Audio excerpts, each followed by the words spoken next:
Bismillah ar-Rahman ar-Rahim, in the name of God, the most merciful, compassionate. Um, we would like to thank the press for being here. Uh, the U.S. Council of Muslim Organizations organized the first international conference of Muslim organizations in the West, a major initiative for Muslims in Western countries, in Washington, D.C., February 1st to the 3rd in Arlington, Virginia. The conference was the first of its kind to bring Muslim leaders around the world together to exchange experiences and to discuss common issues of concern to our communities. A conference of this scale, uniting the voices of Muslims across the Western Hemisphere and the world, is vital to our continued growth and development as a global community. The 200 attendees included representatives from Muslim communities and councils and their member organizations from North America, South America, Europe, Australia, and the Caribbean. International representatives presented reports on Muslim communities in their countries. The conference discussions focused on 5 issues. The first one, identifying and developing strategic priorities for the Muslim communities in the West. Number 2, exchanging ideas and developing strategies to address the rise of Islamophobia and anti-Muslim bigotry in the West. Developing ways with which to challenge and counteract the problem of violent extremism in all its forms. Enhancing the integration and positive contribution of Muslim communities in the societies they live in. And finally, developing strategies for the resettlement of new waves of refugees and exchanging experiences and resources. The conference was a successful and productive event with participants discussing issues and working together to propose solutions. The leaders were able to come up with a set of initiatives and proposals for further deliberation. The conference resolved that the leaders participating in the conference have acknowledged the need and have agreed to form a coordinating body of Muslim councils in the West and have formed a steering committee to implement this decision. Also, the leaders will continue to engage in civic, social, political, and educational areas to better integrate the Muslims in their own countries as well as internationally. This historic conference was a vibrant, open discussion with enthusiastic participation from a diverse set of leaders who presented the Muslim community in the West. A commitment to continue such meetings which bring leaders together for a common purpose and vision for our community was also agreed upon. Thank you. That's our, anybody would like to have a question? Yes. Yes, sir. Ahmed Badir with United Voices.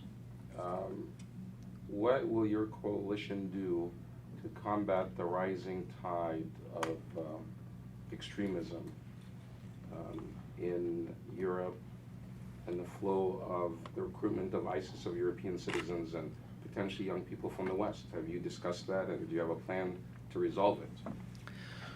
We do acknowledge the rise of extremism on both sides, and therefore it is a threat to the society at large, not just the Muslim communities from, let's say, right-wing extremism, but also from the violent extremism that comes from the Middle East as results of the chaotic political upheaval and situation in that area.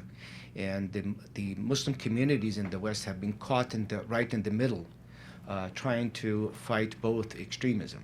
And therefore, it will take more than just the Muslim community to face these challenges, but it's going to be an integral part of the government, community organizations, and law enforcement and citizens to really face this. We believe there has to be a comprehensive approach to dealing with violent extremism in any side. And therefore, one single approach to it, we believe is not going to handle it. Yes. Nihad Awad, question from Nihad Awad. Okay. Yesterday, the president went to his first visit to the mosque. One, your reaction on that, and also he mentioned in his speech that law enforcement can't use engagement as a cover for spying on the community or treating him as suspect. Do you think that that visit in the mosque and his words will actually lead to policy changes? And what's your reaction about his visit to the mosque? Okay.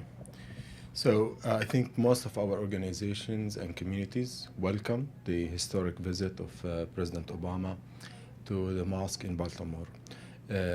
Many of our organizations have been calling and urging the president to take that step that was needed.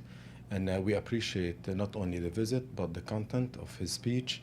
He touched upon all the issues and concerns that young American Muslims, families, organizations, and communities are worried about, mainly Islamophobia, the rise of anti-Islam and anti-Muslim rhetoric, especially coming from elite politicians, and how dangerous this phenomenon is and how it threatens to destroy the fabric of our nation.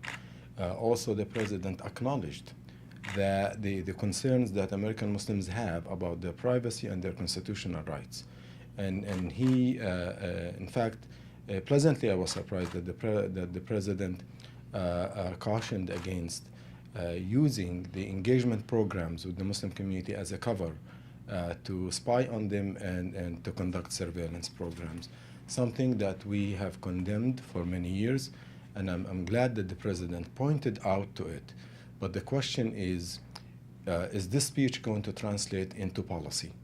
We know that the president is in his last year, but we hope that the tone and the changes that he will make in the next few months will impact the incoming administration, regardless of who will be in the White House.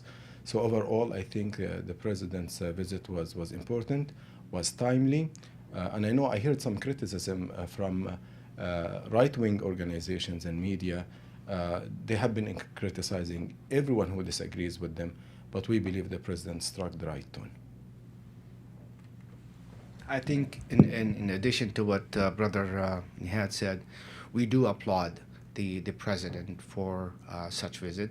Nothing too late, and I think the president's statement is very well received when he said an attack on one religion is an attack on all religions. We applaud the president for pointing out that ISIS does not represent Muslims, and Muslims do not agree with ISIS, and they are the victims of the very same group. So I think it should be noted that the Muslim community welcomes the president's remarks, and we believe this is going to help harmonize our communities and point out only the